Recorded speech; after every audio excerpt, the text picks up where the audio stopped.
I used to believe that sociopaths only existed in movies.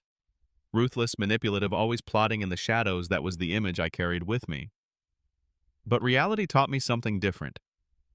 Sociopaths are still people. Like everyone else, they learn skills and adapt to survive. What makes them different is the way they use charm. At first glance, it feels magnetic. But underneath it often isn't genuine connection, it's a tool. I once got pulled into that kind of charm without realizing it, and it changed how I see people forever. There was someone in my life who always seemed to say exactly what I wanted to hear. No matter what opinion I shared, they would not agree, and even add emotional phrases that sounded so caring. But the more time I spent with them, the more hollow it felt. It was too perfect, too polished, like they had memorized the correct script.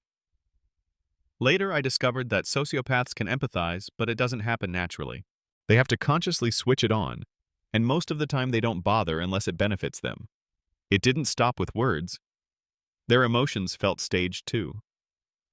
I remember moments when they suddenly got angry over something small just to prove they cared. Other times they would shed tears at situations I knew didn't really bother them. It was like watching a performance. At first I doubted myself, maybe I was being too critical.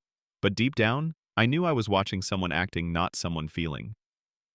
Another thing I couldn't ignore, there was no real sense of attachment.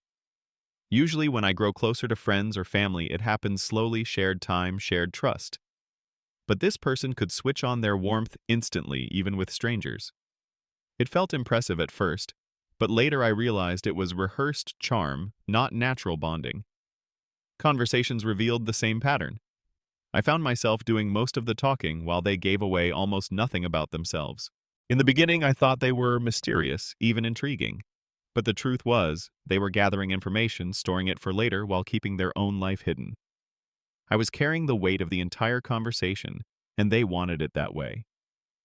What really hooked me at first was the flood of compliments.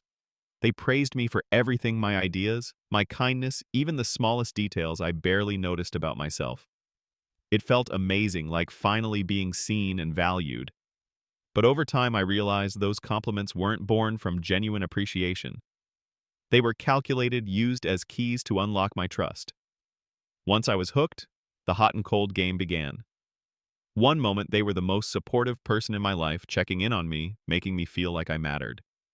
The next they disappeared, no replies, no warmth, just silence. And I fell into the trap of asking myself, what did I do wrong? I tried harder to prove my worth, desperate to win back the version of them who had made me feel so special. Looking back, I can see clearly it wasn't real charm.